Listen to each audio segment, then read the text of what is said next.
Hello दोस्तों, आज हम बात करेंगे एक बहुत ही मशहूर और इम्पोर्टेंट किताब के बारे में, द डिस्कवरी ऑफ इंडिया, जो लिखी गई थी जवाहरलाल नेहरू के द्वारा 1942-46 के बीच में, जब वो ब्रिटिश जेल में थे, अहमदनगर फोर्ट में। ये किताब एक मास्टरपीस है जिसमें नेहरू ने अपने नजरिए से भारत की हिस्ट्री, कल्चर, फिलॉसफी, स्पिरिचुअलिटी और स्ट्रगल फॉर फ्रीडम को समझाया है। चलिए स्टेप बाय स्टेप समझते हैं। 1. Context and background. लिखी गई थी 1942 और 46 क्विट इंडिया मूवमेंट के बाद नेहरू जेल में थे। Situation, colonial operation, world war 2 चल रहा था और फ्रीडम की लड़ाई अपने पीक पर थी। नेहरू का मकसद था अपनी सोच को रिकॉर्ड करना, इंडिया के ग्लोरियस पास्ट और कल्चरल यूनिटी को हाईलाइट करना, इंडियंस को इंस्पायर करना कि वो अपनी सिविलाइजेशन पर गर्व करें। 2. Structure of the book. The discovery of India एक तरह से सिविलाइजेशनल जर्नी है। नेहरू प्री हिस्टोरिक इंडिया से लेकर मॉडर्न स्ट्रगल फॉर फ्रीडम तक सब कवर करते हैं। मेन थीम्स: इंडिया की ancient heritage, philosophical and spiritual traditions, cultural unity in diversity, impact of foreign invasions, British rule and its consequences, nationalist movement, vision of modern India. 3. Major themes, detailed explanation. A. India's ancient civilisation. Nehru शुरू करते हैं Indus valley civilisation से। Harappa, Mohenjodaro, planned cities, trade और early culture. फिर आते हैं वैदिक as, Rigveda, Upanishads, धर्म, फिलॉसफी। एग्जाम्पल, नेहरू लिखते हैं कि उपनिषद्स ने इंडिया को एक डीप स्पिरिचुअल फाउंडेशन दिया जो आज तक अलाइव है। B. Unity in diversity. India बहुत डाइवर्स है, languages, religions, castes, customs.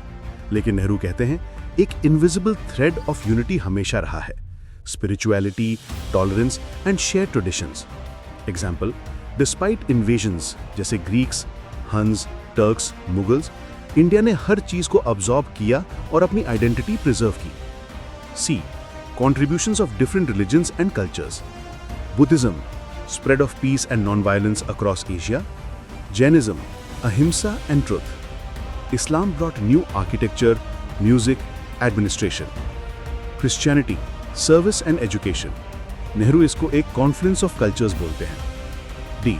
Impact of foreign rule. Nehru honestly acknowledge करते हैं कि इन्वेजन्स ने इंडिया को डैमेज भी किया और एनरिच भी किया। मुगल्स बिल्ट कॉम्पोजिट कल्चर जैसे अकबर्स का दिन-ए-इलाही, Taj Mahal, literature. British rule, economic exploitation मतलब drain of wealth, destruction of handicrafts, introduction of railways, telegraph, modern education, created nationalist awakening indirectly. E. Indian philosophical outlook. India का civilisation material progress से ज्यादा spiritual depth पर focus करता है। Nehru highlight करते हैं philosophies जैसे Advaita Vedanta, on oneness of soul, Buddhism compassion, bhakti and Sufi movements, love and devotion. Example, bhakti saints like Kabir, Nanak ने एक इंक्लूसिव रिलीजियस हार्मनी प्रमोट की। एफ. Nationalist awakening. 19th और 20th सेंचुरी में ब्रिटिश एक्सप्लॉयटेशन ने लोगों को जगाया।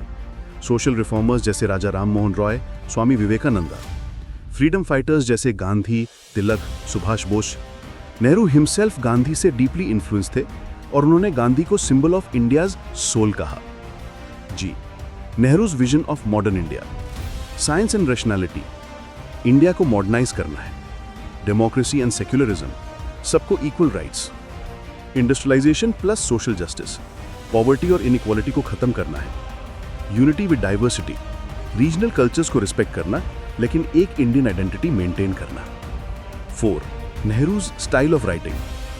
Poetic and philosophical, blends history, politics and culture. Example, वो लिखते हैं India is an ancient palimpsest on which layer upon layer of thought and reverie had been inscribed. मतलब एक लेयर्ड सिविलाइजेशन जिसमें हर जनरेशन अपना इंप्रेशन छोड़ती है।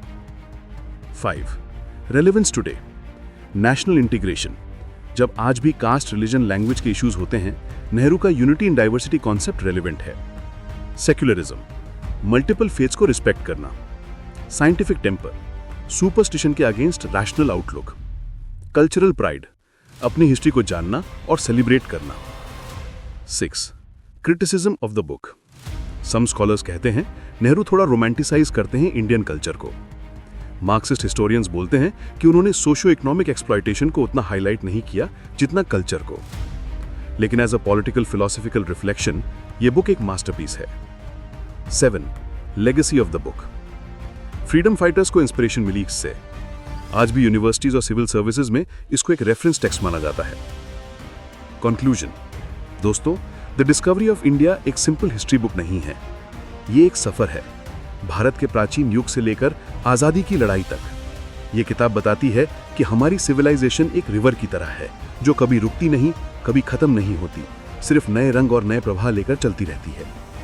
भारत को स्ट्रांग बनाना है तो अपने पास्ट को समझना होगा, अपनी डाइवर्सिटी को सेलिब्रेट करना होगा और एक मॉडर्न साइंटिफिक और इंक्लूसिव सोसाइटी बिल्ड करनी होगी। भारत माता की जय।